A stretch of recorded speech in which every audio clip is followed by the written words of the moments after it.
인사하십니다. 우리 예수님 은혜 받읍시다. 이제 오늘은 로마서 12장 2절의 말씀 중에서 이세를 본받지 말고 마음을 새롭게 함으로, 지난번에 이제 이 세대가 어떤 세대인가 라고 하는 것, 정과 욕이 주장하는 정욕으로 사로잡힌 죄악성에 있는 정욕은 네 가지 애들과 5가지 욕망이라는 걸 지난번에 말씀드렸고, 그 다음에 이제 죄악성 7가지는 잠언서 26장 25절에 있는 말처럼 하나님께서 말씀하시기를 그 말이 좋을지라도 잊지 말 것은 그 마음에 7가지 가증한 것이 있다. 그래서 우리의 삶들 속에 죄는 사실 하나님 앞에 가증한 것이라고 이끌어지는 것이죠. 그래서 제가 교만성, 태만성, 음란성, 아집성, 그다음에 이제 질투성, 포악성, 거짓성, 이렇게 7가지가 이제 하나님 앞에 가증스러운 것인데, 이게 우리의 마음을 주장하고 있다는 것이고, 이제 정욕이라고 하는 것은 죄의 정욕이라고 표현하는데, 4가지 애정은 우리가 기본적으로 이제 우리 식욕,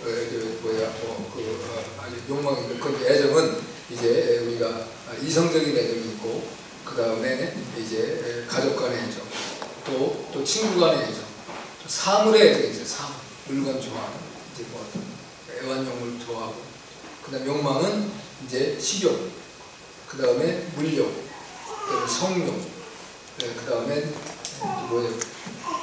식욕, 물욕, 성욕, 수면욕은 마지막인데, 또 하나가 이제 식욕, 물욕, 성욕, 뭐지? 기억이 안 나요. 수면욕이 있고, 또 하나가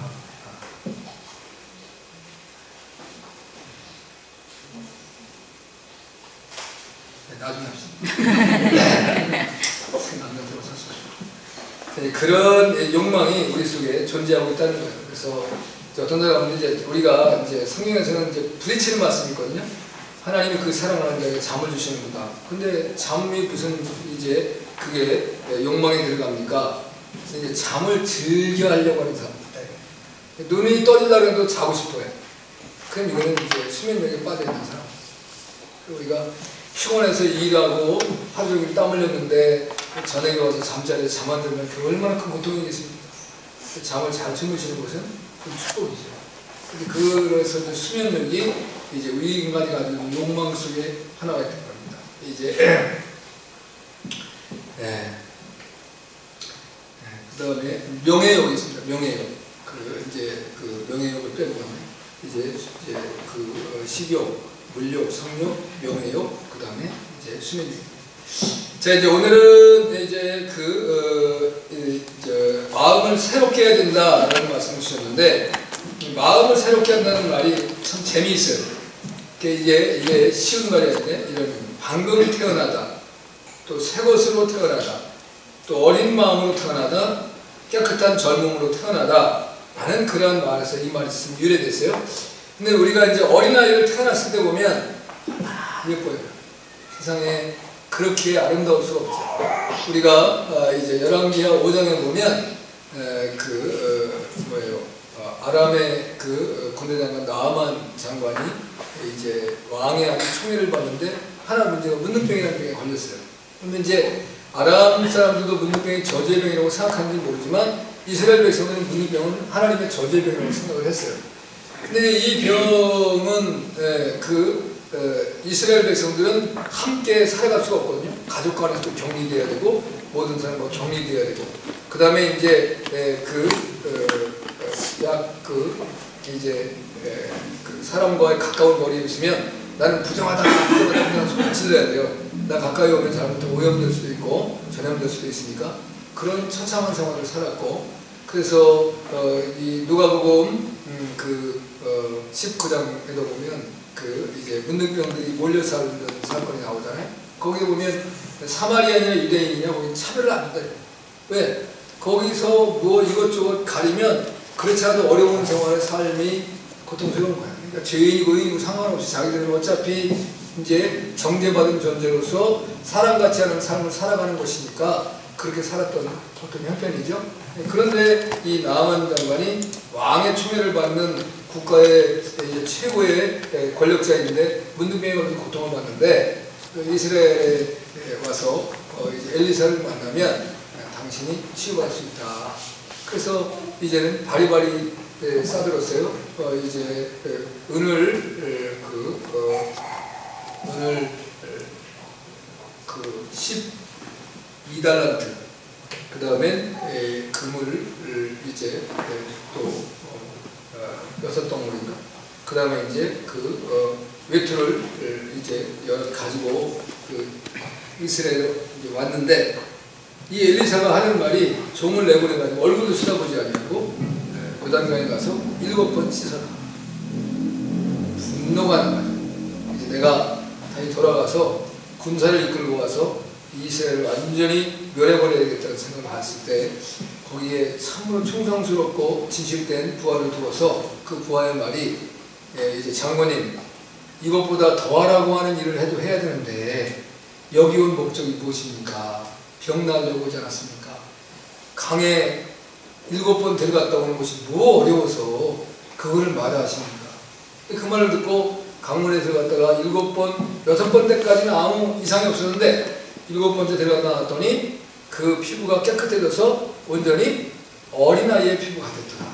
그렇게 말하잖아요. 그래서 이제 깨끗해지고 온전해진 것을 어린아이에 비유했던 것을 볼 수 있어요.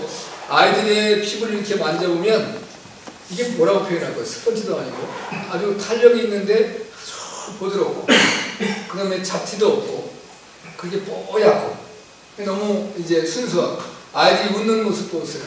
그 아이들의 웃음을 보고 나서 그 마음이 아주 밝아지고 맑아지고 편안해지지 않는 사람이 있다면 그 사람은 진짜 문제 있는 사람입니다. 그건 사람이 아닐 수 있는 사람입니다. 어린아이의 웃음을 보고서는 모두가 이 딱딱해진 마음 또는 분노하는 마음도 한순간에 싹 녹아드네요. 어린아이의 모습은 그런 모습이거든요. 근데 우리가 이제 새롭게 해야 된다는 말이 그런 의미를 가지고 있다는 말씀이죠. 그러면 이것은 구원받은 내 본성적인 생각을 이제 내가 가지고 있는 죄악된 생각을 바꿔야 된다. 구원받은 사람은 어린아이가 다시 태어난 것 같은 자세로 우리의 마음을 새롭게 잘 바꿔라. 그러한 사람들이 마음을 새롭게 하는 거다. 이게 한 쉽습니까? 어렵습니까? 참 어렵지요. 말은 쉬워요. 야, 내가 하나님의 구원을 받았으니까 하나님의 백성으로서 이제는 내가 새롭게 태어난다. 이제 성령으로 거듭났다. 우리가 요한복음 3장에 보면 유대의 관원인 니고데모가 예수님 만나러 밤에 찾아와가지고 내가 어떻게 해야 영생을 얻을 수 있습니까? 거듭나라. 거듭나라는 소리에 깜짝 놀랐어요. 그래서 거듭나라는 것에 대해서 기본적으로 무슨 학문적인 지식을 잘 알고 있지 않으면 거듭나는 것이 뭐지? 라고 물었을 텐데 거듭나는 것이 다시 태어나야 된다는 말이잖아요. 그랬더니 이 사람은 학문적으로 뛰어난 사람이니까 아니 지금 내가 나이가 몇 살인데 어머니 모태에 들어가서 다시 태어날 수 있습니까? 어머니가 살아계시는지 돌아가는지 모르지만 어머니가 돌아가시면 어머니가 다시 이 땅에 오게 할 수 있을까요? 어머니가 살아계시다고 어머니 모태로 내가 지금 어떻게 큰 몸이 들어가겠습니까? 어린아이도 아니고 이게 병이 나잖아요. 그러니까 이제 그 물과 성령으로 거듭나는 것이다. 성령은 여러분들 이거 잘 기억해야 돼요. 성령은 바람이라는 의미를 갖고 있어요. 그런데 푸ним한데 바람이라는 건 뭐예요? 그럼 지나가버리면 끝나버릴 수 있는 거예요. 그런데 그것이 하나님의 능력의 역사가 되어질 때는 거기에서는 우리가 흔히 버터플라이 효과라는 말 하잖아요. 나비 효과. 그래서 이제 저 남미 쪽에서 나비가 팔랑하고 이제 날개짓을 한 번 했는데 이쪽 그 아시아 쪽에 와서는 이게 태풍으로 바뀔 수 있다는 그런 의미예요. 성령의 역사는 그런 역사거든요. 내 가운데 역사가 돼서 성령이 임재하는 역사였는데 그것이 나에게서 이제 다른 사람으로 나아갈 때 그 영향력에 놀라운 역사는 이를 표현할 수가 없다는 거예요. 제가 오늘 오전에 이제 그 선교지에 그 칭다오에 그 이제 선교사님 직원 사내도 있다고 그래요. 그 이제 들어오고. 그러니까 내가 아이고 어쩜 이렇게 청년이 이렇게 예쁘고 어떻게 이렇게 아주 멋있게 생겼습니까? 사모님, 아이고 처음에 올 때 거지 새끼 같았어요. 처음에 올 때는 그랬는데 이제 성인아님 만나고 나서 사람이 편해진 거예요. 그 뭐라고 제가 이제 가서 오늘 아침에 말씀을 못 드렸는데 시간이 많이 갈까봐 제가 중국에 가서 느낀 게 몇 가지 있습니다. 첫째는 너무 도시가 깨끗해. 내가 이 부곡동에 살다가 거기 갔더니 천국에 온 것 같아. 부곡동 너무 지저분해. 길거리마다 다 첫째는 담배꽁 거기 다 뺏고 다 주워서 그렇게 되지만 담배꽁초를 보이고 있어. 그 다음에 도시에 뭐 이렇게 뭔 쓰레기 갖다 놓은 게 없어요. 뭐 다 치워서 그렇겠지만 우리도 어디 치우면 되잖아요. 우리는 안 치우고 너무 지저분해. 거기는 도시가 아주 청결해요. 그 다음에는 곳곳이 꽃과 형형색색으로 단장을 해놨는데 전 유럽에 온 줄 알았어요. 너무. 근데 이제 그렇게 된 거 이렇게 막 오래되진 않았는데 거기는 시진핑이 왔다 갔다 해요. 시진핑이 한번 오는 바람에 도시가 새 도시가 됐다는 거예요. 도로가 깔끔하게 깔려 있고 그 다음에 거기에 보면 이제 중국에서 올림픽을 할 때 그 요트 경기장이 있어요. 근데 그 요트 경기장의 중요한 부분은 뭐냐면 중국이라는 나라도 사실은 이제 대륙으로 큰 나라긴 하지만 중국 해군력도 무시를 못합니다. 왜냐하면 이 남진아 쪽과 저쪽 이 동남아시아 쪽은 다 거의 중국계라고 보면 돼요. 뭐 홍콩, 싱가포르, 그 다음에 태국, 그 다음에 뭐 미얀마, 그 다음에 이제 필리핀이나 베트남 이쪽까지도 다 사실 중국의 영향을 받은 사람들이에요. 그러니까 이제 그쪽을 이제 중국은 지키려고 하고 또 이제 자유주의 쪽에 빠져 있는 곳에서는 이제 미국과 관계를 맺고 그러니까 거기가 계속 분쟁들이 많으니까 중국이 이제 해상 능력이 뛰어납니다. 그 다음에 일본에게 이제 대동아 전쟁에서 참패했던 기억들이 있어가지고 중국의 해군력을 굉장히 키우는데 그 해군 함대가 칭다오에 있는 거예요. 그러니까 칭다오는 경제적으로 그리고 이제 군사 전력적으로도 굉장히 중요한 도시입니다. 근데 이제 그런 이제 역사가 있는 곳인데 너무 도시가 깨끗하다. 그 다음에 또 하나 이제 가다가 이제 시골도 가봤는데 시골에는 아직도 좀 그렇긴 하긴 합니다만 근데 중국 사람들 우리가 옛날에 중국 사람 하면 무슨 생각이 나냐면 약간 좀 닦지 않고 좀 지저분하다라는 생각인데 전혀 우리보다 더 말끔하고 더 깨끗하더라고요. 내가 깜짝 놀랐어요. 와 중국이 발전도 한 것도 있겠지만 이 사람들도 많이 변화되었구나라는 생각. 아무튼 그런데 이제 그 직원의 이름이 여러분들이 기도해달라고 지금 말하는 거예요. 류양이라는 남편이 류양 그 직원 청년이 이제 류양인데 나이는 이제 30대 정도 된 사람. 이 사람들은 군대를 안 가니까 왜냐하면 공산당이 아니면 군대를 못 갑니다. 일반인이 군대를 갈 수 있긴 있는데 그건 특별한 사람은 가는 것 같아요. 그런데 이제 중국에는 14억 인구 중에 9천 몇 명이 공산당인데 공산당원만 되면 이제 중국에서는 모든 것이 해결이 돼요. 이제 권력이 있고 살아가는데 지장이 없고 모든 문제에 이제 기본을 누리고 살아가는 것이 공산당원이. 그러니까 9천만이 14억 인구를 지배하는 거예요. 그러니까 중국에서는 제일 무서워하는 것이 이제 9천만 명 이상의 사람들이 운집되는 걸 무서워해요. 그러고 되면 딱 종교단체밖에 없습니다. 그래서 기독교도 그래서 박해하는 거고 기독교 이외에 다른 종교단체가 있다라고 할지라도 그 인구가 9천만 명이 넘어선다 라고 하면 그때는 핍박이 되는 거예요. 왜냐하면 공산당의 위해가 된다. 그러나 공산당의 위해가 되지 않으면 절대로 손대지 않습니다.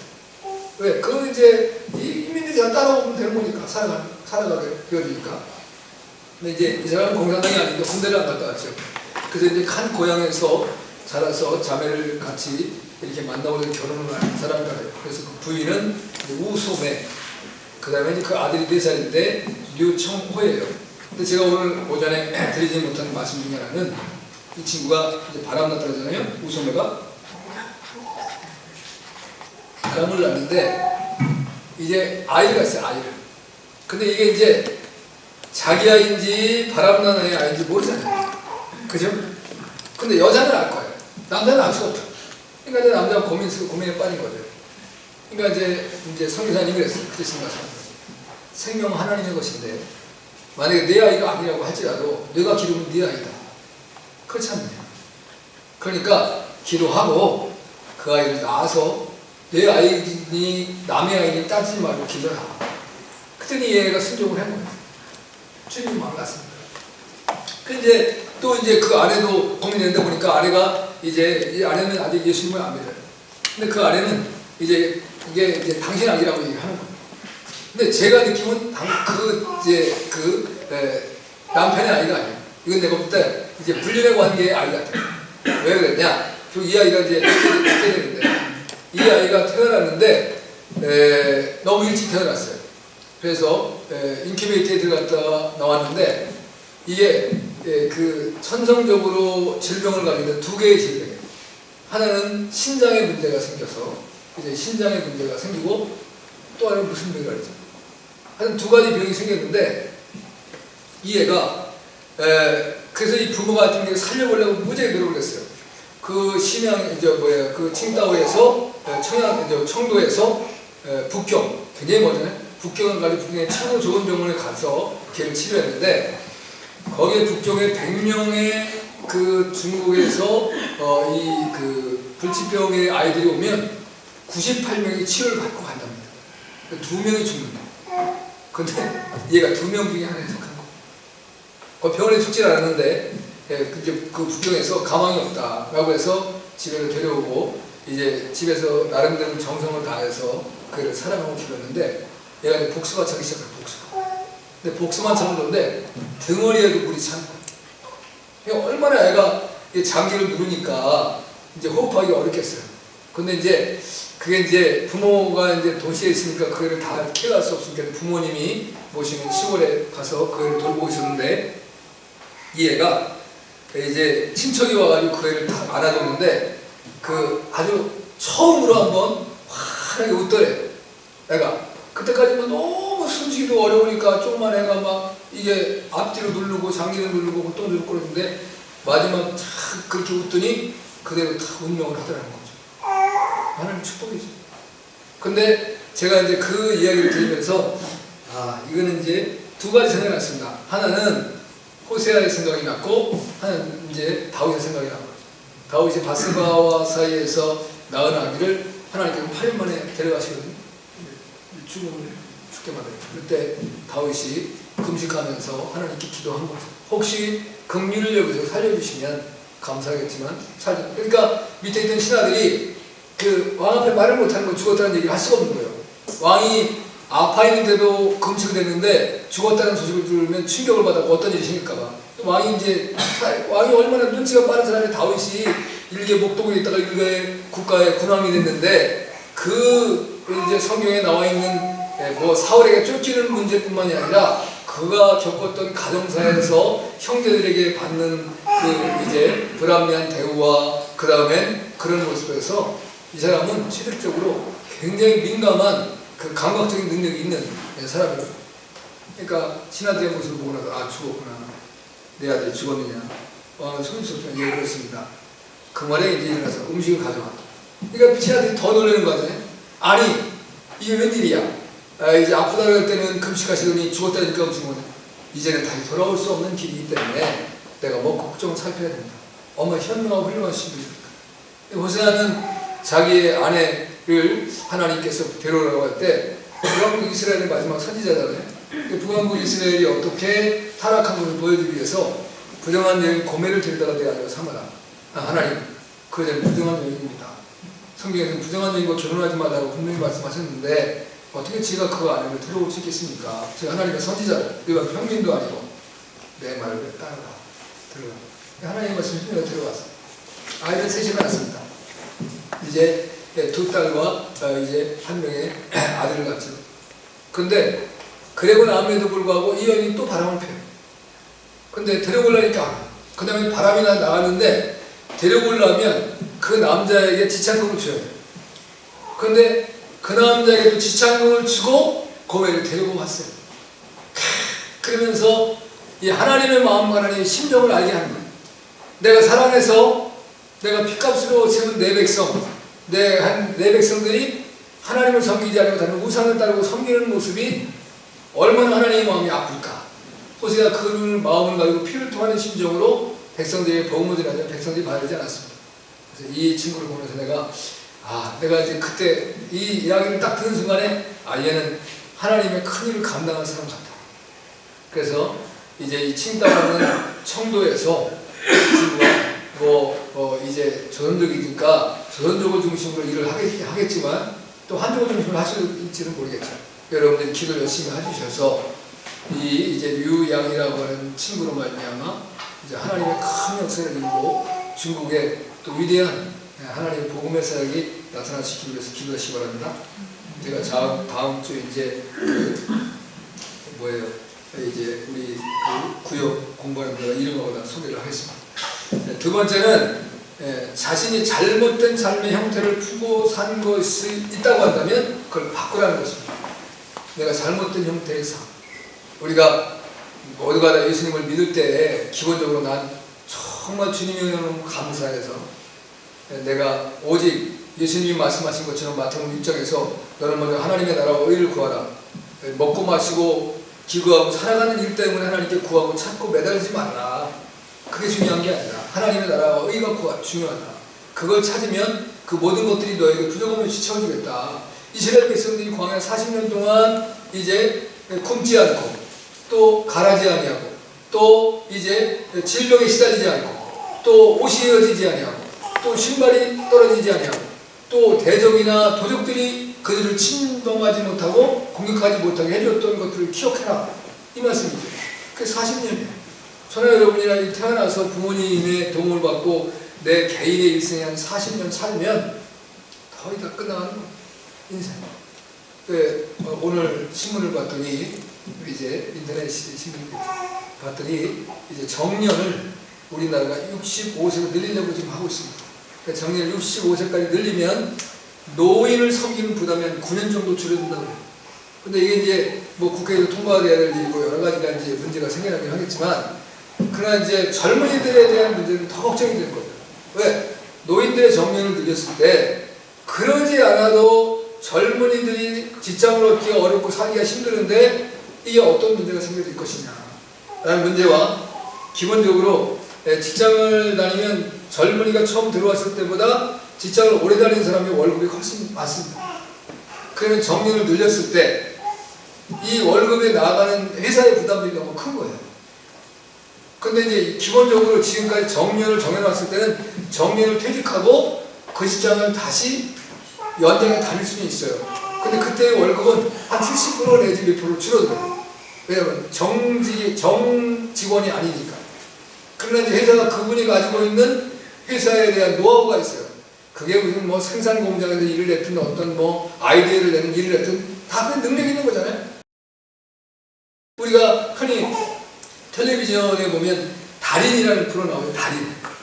달인이라는 게 뭐예요? 계속 그 일을 자기가 지속적으로 하다 보니까 그 분야에서는 눈 감고 할 수 있는 거예요. 남보다 뛰어난 거예요. 그것처럼 이제 뭐 지식이 많고 능력이 많고보다 내가 한 직장을 지속적으로 다니게 되다 보면 그 일을 다른 사람보다 능수능란하게 할 수 있다는 거예요. 대학에 처음 나온 사람이 직장에 들어가면 지금부터 일을 시키지 않습니다. 다 허드렛 일 시키는 거예요. 왜? 괜히 배웠다고 해가지고 어떤 회사에 뭐 만졌다가는 큰일 납니다. 회사 금방 손실 봅니다. 그래서 아니 뭐야 내가 이러려고 대학을 다녔나, 그러지 않았어도 회사라고는 일반 사회의 룰과 질서를 따라 움직일 수 있는 자가 돼야 회사의 공헌도 하고 그리고 인간관계도 좋아지는 겁니다. 이제 대학교에서는 직장 들어가려고 대학 다닌 것이 아니고 원래는 나의 양식을 쌓으려고 한 거예요. 내가 그래서 그 분야에서 내가 회사에 들어가서 일을 하다 보면 내가 배운 것과 협력해서 하게 되면 더 좋은 시너지 효과를 분명히 만들어내게 될 것이죠. 그러나 젊은이들 입장에서는 불만도 생기고 내가 이러려고 회사를 다녔나, 내가 이러려고 대학을 다녔나, 이런 핑계가 될 수 있지만 올바르지 않습니다. 뭐 그렇게 특출한 사람이 나타날 수도 있잖아요. 지난번에 한번 텔레비전에서 어디 나왔는데 이 사람이, 이 애들이 독일 애들이었는가 하여튼 모르겠어요. 남편이 외국인이고 이제 부인이 한국 사람인데 그 남매예요. 근데 바이올린을 하는데, 이야, 이 애들이 하나는 이제 중학교 들어간 것 같아요. 이제 오빠는 중학교 들어간 것 같고, 이제 그 동생은 이제 그 초등학생 같은데, 둘 다가 세계적인 천재예요. 그래서 뭐 이제 그 한국에 와서 그 할아버지 할머니 저쪽 그 남부지방 경상도 쪽에 있는데 거기 가가지고 한번 그 연주를 들려주기도 하고, 그다음에 한국에서 소그룹으로 조그만 이제 모임을 해서 해주는데 대단한 사람들이 다 거기 초대받고 오더라. 그래서 이 사람들이 한국을 빛내는 애들. 이야, 그런데 그런 애들은 한두 명이거든요. 모든 사람이 그렇지 않습니다.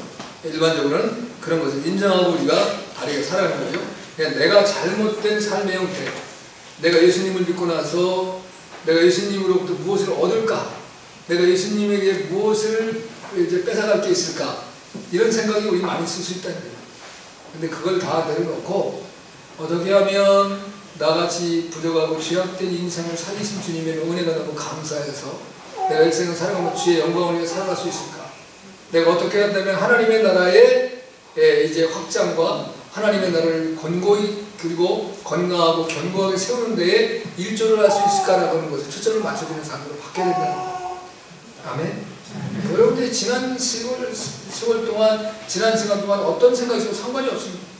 그러나 하나님의 말씀을 들으면서 하나님의 은혜가 내게 임하면서 바뀌어지는 삶이 되어지면 가장 큰 축복이고 붙들고 있습니다. 자, 우리가 이 세계가 70억이 넘는 인구가 살아가는데 70억 명 중에 나 하나 있구나.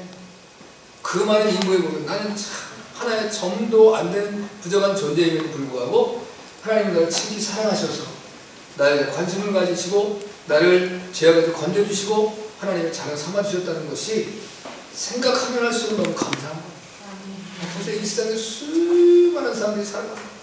우리나라에도 하루에 수많은 사람이 교통사고로 죽습니다. 그리고 또 자살해서 죽습니다. 또 사건 사고로 죽습니다. 또 이제 원하지 않는 문제로 질병이 생겨서 병원은 들락날락 수도 없습니다. 여러분 한번 병원 한번 가보세요. 왜 이렇게 병원에 사람이 많을까?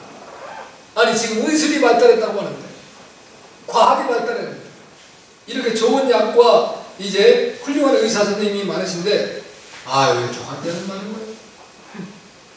이 시대는 끝나도 끝이지 않습니다. 인간에게 닥쳐오는 이 죄악으로 말미암은 모든 문제입니다. 결국은 모든 질병이 성경이 말하는 것처럼 죄 때문에 옵니다. 내가 직접 죄를 안 지었다고 할지라도 세상이 죄악에 빠져가지고 환경이 다 오염됐습니다. 지난번에 그 뉴스에 나오는 거 보니까 우리나라에 지금도 그 뭐예요? 돼지, 소 이런 거 키우는 농장들이 말이에요. 그걸 정화시키는 돈 아끼려고 그냥 방류하는 거예요. 근데 보니까 더 심각한 건 뭐냐면 우리 지금 먹는 물도 팔당댐을 먹는 거죠? 우리 여기도 팔당댐에서 오죠? 팔당댐에다 그냥 밀어넣더라. 아니 생각을 좀 해야 살아야 되는 거 아니에요? 아니 내가 그 돈을 좀 아끼고 돈을 좀 더 버는 것도 중요하긴 하겠지만 이제 5천만이 넘는 여기가 다 8단 5천만인가 수도권에는 이제 그 경기도가 약 1200만 명, 그 다음에 서울이 한 900만, 한 2000만 명에서 2100여만 명이 살고 있는 사람들이 이제 시험수로 써야 되는 이 물에다가 그걸 넣는다는 사람이 생각 있는 사람 얘기고 자기만 생각하고 살아가는 거죠. 아무 생각 없이 사는 거죠. 그 다음에 공장들 이제 그 오염되는 공장들 그것도 이제 정화하지 않고 그냥 내보내는 거예요. 근데 그런 기업들이 계속 그냥 이제 존재될 수 있게 만들어준다는 것 자체가 문제가 있는 거 아니겠어요? 그걸 완전히 폐쇄시키고 다시는 그 사람은 어떤 일을 하든지 국가에 아주 유익한 일을 해준다고 하더라도 그 사람은 허가를 내주지 말아야 되거든요. 우리가 뭐라고 하더라? 그 전에 보면 이제 면허 취소하는 음주운전에 완스타일, 투시도 있다고 야구를 따서 야구를 좋아해서 이렇게 막은 그런 게 보지만 음주운전도 한 번 걸리면 다시는 면허 못 내게 만들어줘요. 그러면 그걸로 인해서 사람들 죽고 고통받는 일이 없을 거 아니겠어요? 그냥 한번 생각해보세요. 그냥 어려워. 이번에 보니까 헝가리에 또 이제 가족이 이렇게 효도관광인가 갔다가 그 크루즈 생각이 없는 사람들이지. 그냥 이제 얼마나 많은 사람들이 죽었는지 알 수 없어. 마음 아픈 거죠. 그러니까 나만을 위해서 산다라고 하는 생각에서는 다르게 보이지 않는 거죠. 그러니까 죄를 죄로 여기지 않는 거예요. 안타까운. 세 번째는 하나님께서 원하시는 마음으로 내 마음을 완전히 바꾸거든요. 하나님이 원하시는 마음. 그러니까 늘 그러려면 어떻게 되냐면 기도 안 하면 알 수가 없어요. 성경의 말씀을 우리가 열심히 이제 읽고 묵상하지 않으면 하나님이 원하신 것이 무엇인가를 잘 이해할 수 없어요. 뭐 아주 엄청난 게 있죠. 우리가 아는 대로 엄청나게 살인을 저지른다든가 아니면 간음하든가 도둑질하든가 뭐 이런 것들은 금방 이건 하면 안 되고 하나님 기뻐하지 않겠구나. 그건 알겠지만 아주 민감한 부분에 있어서는 우리가 이해 못할 부분들이 많을 거고 그럴 때 어떻게 결정해야 될 것인가. 그것이 하나님이 기뻐하는 걸 알면 기도해야 되고 또 그 문제를 놓고 매달려야 되고 또 성경의 말씀을 통해서 우리가 인도를 받아야 되고 할렐루야. 그러면 바른 길로 우리가 걸어갈 수 있어요. 그 다음에 또 하나 마지막으로 생각할 것은 생각과 마음과 생활을 조정하는 정신까지도 바꾸는 거예요. 자, 우리가 로마서 1장에 보면 이제 우리 허망한 생각이 먼저 온다는 거예요. 허망한 생각이 이제 우리의 마음속에 들어오면 내가 이제 패역한 행동을 저지르는 거예요. 제일 문제는 생각입니다. 생각 속에 모든 것이 다 들어오는 거예요. 악한 마귀도 결국 우리의 생각을 움직이는 거지. 생각이 내 마음. 이제 허망한 그 생각이 상실된 마음을 가져요. 허망된 생각, 쓸데없는 생각, 허황된 생각. 이걸 계속 우리를 이제 미혹하고 유혹하는 거죠. 그러면 정확하게 우리가 이러한 이제 그 새로운 마음, 새 마음을 가지고 마음을 새롭게 하기 위해서 우리가 정신 차리고 꼭 보아야 할 성경의 말씀이 있습니다. 이걸 여러분들이 이제 외우면 더 좋고 제가 이제 요약해서 말씀을 드릴 건데요. 이제 한번 성경을 한번 찾아보도록 하겠습니다. 디모데후서 3장 1절에서부터 5절의 말씀입니다.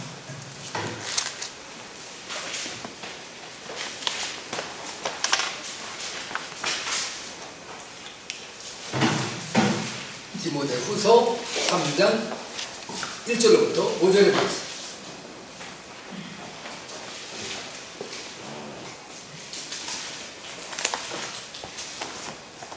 천천히 우리가 한번 읽어보도록 하겠습니다. 디모데후서 3장 1절에서 5절 같이 봤습니다. 시작. 내가 말씀에 동통하는 때가 이르리니 사람들은 자기를 사랑하며 돈을 사랑하며 장난하며 교만하며 외방하며 부모를 거역하며 감사치 아니하며 거룩하지 아니하며 무정하며 원통함을 풀지 아니하며 청소하며 절제하지 못하며 사나우며 선한 것을 좋아 아니하며 대화하며 조급하며 자고하며 쾌락을 사랑하기를 하나님 사랑하는 것보다 더하며 경건의 모양은 있으나 경건의 능력을 부인하는 자니 이 같은 자들에게서 내가 깨어서라. 자, 이거를 요약하면 세 가지입니다. 자기를 사랑하는. 그러니까 이제 제가 오늘 말세를 얘기했는데 말세에 고통하는 데는 이제 시기적으로는 주님이 가까이 올 때가 말세입니다. 세상이 이제 끝날 때, 그 다음에 내 개인적인 신앙으로서는 내 신앙의 위기가 닥쳐올 때가 말세예요. 말세는 두 가지입니다. 우리가 말세를 시간적으로만 보시면 안 돼요. 시간적으로 예수님 올 때가 말세인데 지금 이 시대를 보면 예수님 올 때가 다 됐다는 얘기 거의 하잖아요. 왜냐하면 이 시대에 나타나는 현상이 그래요. 부모를 다 거역합니다. 오히려 부모를 살해하기도 하고 부모에게 순종하는 그러한 사람을 찾아보기가 어려운데 그래서 이 세상과 다르게 교회에서는 계속 효를 강조하는 겁니다. 부모를 공경하라. 근데 부모를 공경하라. 이제 부모가 설령 악할지라도 그 부모를 공경해야 돼요.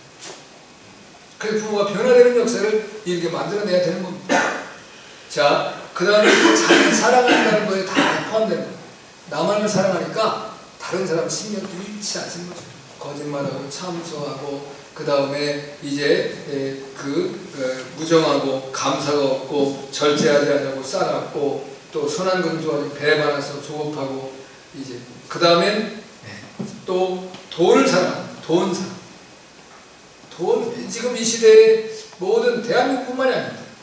그러니까 중국에서도 그 칭다오 청도에서 하는 말씀이 성경 하나님 말씀이 뭐냐면 대반을 반복하는 거예요.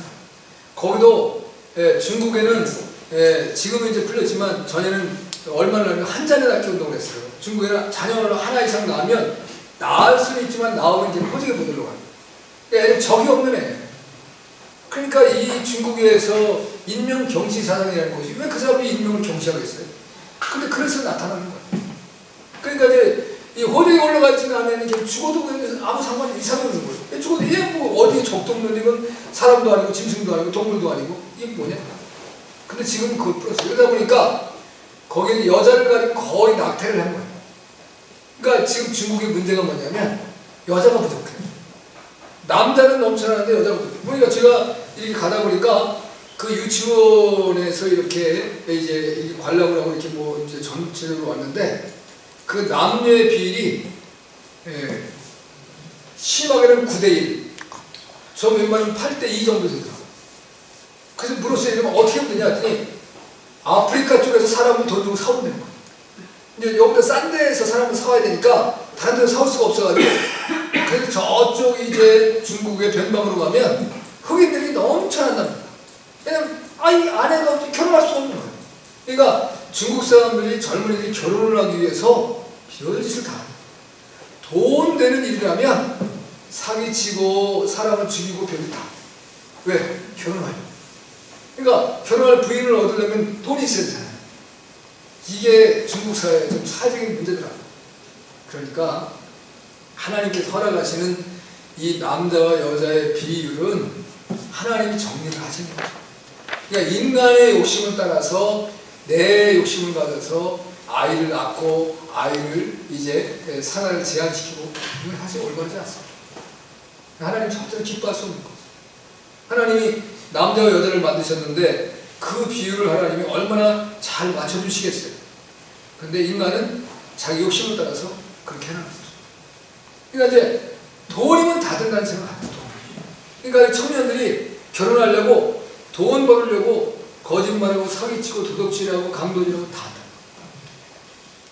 그러니까 이제 친구 간에도 친구의 사이가 뭘 좋아지겠어요? 얼마나 가슴 아픈 일이에요. 그러니까 지금 대한민국도 만모니즘이 사회를 지배하잖아요. 돈이 신다면 돈이 신이 하나님보다 훨씬 높아요. 이게 우리의 삶 속에 침투해 있다 이거죠. 근데 문제는 하나님을 믿는 우리 기독교인들의 삶에도 그런 삶이 침투하고 있다는 것이죠. 이게 무서운 거죠. 아니, 세상 사람들이 하나님을 알지 못하니까 이 세상적인 육신의 그 만족을 위해서 살아가니까 그렇겠지만 우리는 아니잖아요. 우리는 분명한 소망이 있잖아요.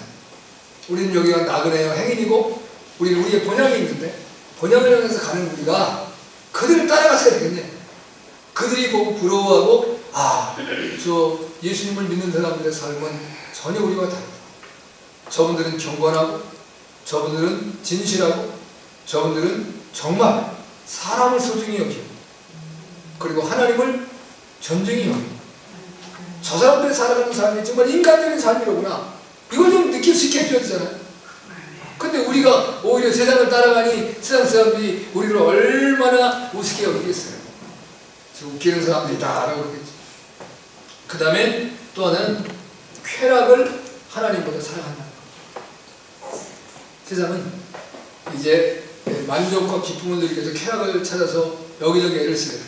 그래서 인간들이 쾌락을 추구하는 데 있어서의 가장 최고가 성적인 쾌락이랍니다. 근데 그 중에서 동성애가 최고의 쾌락이에요. 그래서 이 이제 사람들이 마약을 하기도 하고 그 외에 다른 어떤 것도 쓰는데 그 최고의 정점이 동성애로 간다는 거예요. 그러니까 지금 우리가 이제 그 기독교인들과 나름대로 깨어있는 사람들이 반대하는 거죠. 동성애 반대하는 거잖아요. 근데 우리나라 이제 이걸 차별금지법이라는 것에 들어가서 소수를 이제 핍박하면 안 된다. 그래서 우리나라에서도 그 1년에 한 번씩 막 동성애 내 날인가? 퀴어 축제. 퀴어 축제. 퀴어 축제라고 해가지고 뭐 서울시청을 빌리기도 하고 뭐 대구에서도 뭐 하고 별짓 뭐 하잖아요. 그러면 이게 우리나라 사람만 하지 않아요. 세계 사람들이 다 또 몰려와요. 지들끼리 초청하고 막 뭐. 이건 하나님이 전혀 기뻐하죠. 자, 오죽하면 하나님께서 아브라함의 조카 롯이 들어가 살고 있던 소돔과 고모라의 그 불로 멸망을 시키는데 한번 생각해 보세요. 노아 시대의 불의 멸망도 무서운 거지만 난 불의 멸망이 더 무서울 것 같아요. 그런데 불로 태워주는 거예요. 그게 왜냐면 동성애 때문에 이렇게 된 겁니다. 동성애. 근데 그 동성애 죄악이 어디로 또 들어오냐면 이스라엘에 들어오는 거예요. 그래서 이제 사사기에 보면 이스라엘의 제사장 하나가 있는데 레위 사람이 하나가 있는데 가장 그 사람도 못한 사람이죠. 첩을 뒀어. 첩. 근데 첩과 뭔가 다투고 첩이 이제 싸우고 친정을 갔어. 그 친정에 이제 종을 데리고 찾아가서 장인과 만나고 이제 데려가는데 장인이 그 사위의 마음을 달래가지고 자기의 딸이 이제 사위를 따라가면 문제가 생기지 않게 하기 위해서 계속 술을 먹이고 잔치를 베풀어주고 이제 사위의 마음을 달래려고 계속 잡아두고 있어요. 그 이제 첫 번째는 그 사위가 이 레위인이 그 장인의 그 호의를 거절할 수가 없어서 하루 이틀 사흘 계속 머무르는데 계속 그러니까 안 되겠다 싶어갖고 결단을 하고 이제 떠나기로 했습니다. 떠나서 오다가 베냐민 지파의 도성에 들어가서 이제 그곳에서 갔는데 아무도 자기를 오라고 하는 사람이 없어요. 그런데 외지에서 온 노인 하나가 밭에 일을 하고 있다가 나중에 저녁 무렵에 오니까 우리 집에 초대를 해서 자기 집으로 모셔드려요. 그런데 그 지역에 이 베냐민 녀석들이 와가지고 이 그 레위 사람들을 잡아내려고 해요. 동성애 하냐. 그래서 이제 그 노인도 참 답답한 노인이요. 자기 시까지 한 딸을 내주려고 해. 그리고 이제 첩을 내주는데 결국 첩만 내렸는데 이 녀석들이 첩을 밤새워 윤관을 하고 첩이 괜시히 문 앞에 갔는데 문 앞에 쓰러져 죽었습니다. 그래서 성경에서는 토막 살인 사건이 처음 나는 거예요. 이제 레위인이 분노를 불고가지고 자기의 아내를 12토막으로 나눠서 이스라엘 12지파한테 다 택배로 보냈습니다. 지금 택배요. 그때는 어떻게 보내는지 모르는데 택배로 보내서 이스라엘이 알까기 기뻤습니다. 세상에 이런 일이 어디 일어났습니까? 그래서 온 이스라엘이 베냐민 지파와 전쟁을 벌이고 싸웁니다. 근데 베냐민 지파에 왼 손잡이 600명과 이제 칼날 쓰는 자가 있어서 이스라엘 백성이 계속 패합니다. 마지막에는 이제 이스라엘이 승리하게 되는데 베냐민 지파에 600명만 남고 전 민족이 멸종 다 죽어버렸어요. 그러니까 이제 이스라엘 백성들이 후회하기 시작하는 거예요. 야, 하나님이 세우신 한 지파를 우리가 멸종시키냐. 근데 이제 그때 이제 이스라엘의 구왕국 이스라엘 10지파잖아요. 그러니까 뭐라고 약속을 했냐면 이 베냐민 자손에게 시집을 보내는 자는 저주를 받을지어다.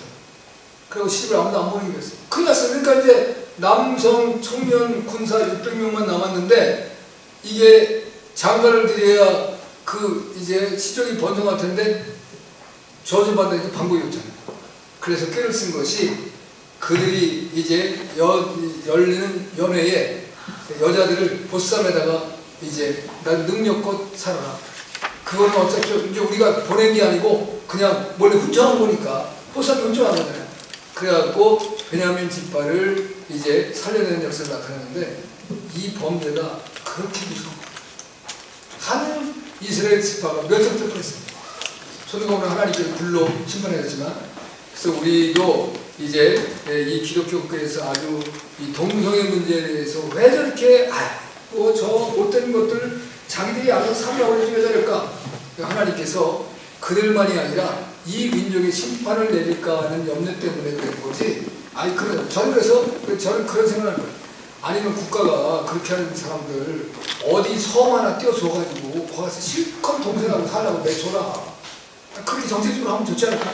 그럼 자기들도 뭐 누가 뭐 방해하는 사람 없고 자기들 마음대로 살 수 있을 테니까. 그러니까 이런 문제를 위해서 우리가 기도해야 되고 우리의 마음을 새롭게 해서. 그 또 어떤 교회들은 또 그걸 또 옹호하고 그래도 그 사람들이 사람인데 어떻게 하냐, 그 사람들도 사랑해야지. 성경이 뭐라고 말씀하냐면 저희가 이제 어떤 그리스도인들이 죄악을 받았을 때 그들을 위해서 기도해 주라고요. 회개할 수 있도록. 그런데 용서받지 못할 죄를 위해서는 기도하지 말아요. 그건 기도해야 하는 들으시지도 않고 하나님 기도 받지도 않으시다. 그래서 용서받지 못할 죄를 짓지 않게 하기 위한 것이 중요한 거지, 그런 죄악에 빠진 자들을 위해서는 긍휼을 베풀으면 안 된다. 어떻게 보면 사람이 그렇게 냉정합니까? 하나님은 더 냉정하십니다. 하나님이 한번 이렇게 말씀하셨어요. 모세가 시내산에 올라가서 이제 하나님의 말씀을 받습니다. 40일 금식하고 백성들이 밑에서 기다리는데 40일 금식하고 하나님을 만나갖고 말씀을 써주고 받아가지고 내려오는데 시간이 얼마나 걸렸겠어요. 백성들이 야 모세 죽었다, 이제 우리를 인도하는 신도 죽었다, 그러니까 우리를 다른 신을 만들라. 그래서 아론을 해가지고 이제 아론이 그럼 금붙이 갖고 와라 해서 금송아지, 애굽에서는 이제 이 소를 섬기잖아요. 왜냐하면 애굽의 문화가 나일강을 보시면 농경 문화니까 이스라엘 이 애굽 사람들이 농사 짓는데 지금은 우리나라 다 기계화되면 이전에 소 한 마리만 있으면 그냥 농사 짓는데 별로 어려움이 없었거든요. 그러니까 이제 소가 굉장히 소중한 거예요. 그러니까 소를 우상으로 섬겼단 말이에요. 많은 걸 섬겼지만. 그래서 금송아지를 만들어 놓고 춤추면서 이제 경배하며 섬기고 야단 났잖아요. 그때에 이제 모세가 하나님께서 레위 이제 그 심판이 임하셨는데 그날 3,000명이 죽습니다. 레위 지파가 나와서 내 편의 전사가 누구냐? 모세가 했더니 레위 지파가 딱 났습니다. 칼을 차고 그를 치면서 3,000명을 죽였어요. 그 다음에 모세가 하나님께 무릎 꿇고 기도하면서 하나님께 요청합니다. 하나님 이 백성은 사하여 주옵소서. 만약에 이제 그들의 죄가 심하다면 차라리 나를 생명책에서 지워주시고 이 백성들을 살려주세요. 하나님 딱 뭐라고 말씀하지 않습니까? 쓸데없는 소리 맞아. 네가 아니래도 내가 죄악된 백성은 생명책에서 지워버린다. 네, 그렇게 말씀하시고. 그렇게 하나님 냉정하시고, 하나님이 사랑은 넘쳐나고 긍휼은 풍성하지만 하나님의 공의는 무섭습니다. 그러니까 여러분도 여러분이 용서받지 못할 죄악에 빠지지 않게 하기 위해서 내 사랑하는 부모, 형제들과 자녀들과 이웃들을 위해 기도해야 되지만, 그런 죄악에 빠져서 그런 삶을 살아가는 자들에게는 긍휼의 마음을 가지면 하나님은 기뻐하지 않았습니다. 그런 자는 여러분이 정죄할 필요는 없지만 그런 자들에게 무관심한 것이 여러분들이 살아가는 삶의 길입니다. 그리고 그런 죄악이 이 땅에 행행되지 않도록 기도 간구해야 돼요. 할렐루야. 그래서 여러분의 마음을 새롭게 하시되, 새롭게 하는 가장 좋은 방법은 돈과 자기를 사랑하는 것과 쾌락을 하는 것보다 사랑하는 이 마음을 우리가 그치기 위해서 내 신앙에 말세가 오지 않도록, 내 신앙에 말세가 닥치지 않도록 깨어 기도하고, 오늘 경건의 모양만 같은 것이 아니라 경건의 능력을 소유하기 위해서 경건의 연습을 끊임없이 해야 된다. 이게 왜 자꾸 연습하고 반복해야 되냐면 나도 모르게 되게 습관화가 돼야 돼요. 여러분, 우리의 말투 속에서도 내가 자주 쓰는 언어는 어떻게 나옵니까? 내가 자주 쓰다 보니까 나도 모르게 그 언어가 탁 튀어나오는 거예요. 그 다음에 내가 자주 하는 행동은 뭐냐면 내가 그 행동을 늘 끊임없이 하니까 그 행동이 탁 나오는 거예요. 그래서 우리가 반사능력이라고 하잖아요. 어디서 뭔가 날라오려면 제일 먼저 뭐합니까? 눈을 찔끔합니다. 눈을 피해야 되는데 눈을 찔끔한데 이게 뭐가 날라오는데 눈 찔끔한다고 안 받아요? 눈을 보호하려고 하는 나의 능력이 있는 거예요. 반사능력이 있는 거예요. 그런 것처럼 우리의 믿음과 신앙도 끊임없는 훈련을 통하면 내 반사능력이 발동이 돼요. 할렐루야. 그래서 이제 경건의 훈련과 연습을 끊임없이 하므로 여러분 스스로의 이제 말세를 맞이하지 말아야 돼요. 신앙의 말세. 그러나 이제 시기적인 말세는 우리가 막을 수가 없어요. 그건 어차피 와야 되는 거니까. 그러나 그것은 온다라고 할지라도 그때 대처하면 되는 것이고, 내가 내 삶의 신앙적인 말세가 오면 큰일 난다. 그래서 그 말세를 당하지 않기 위해서 경건의 훈련과 연습을 게을리하지 않는 저 여러분들과 되어주시길 주님으로 축복합니다. 아멘. 기도합니다.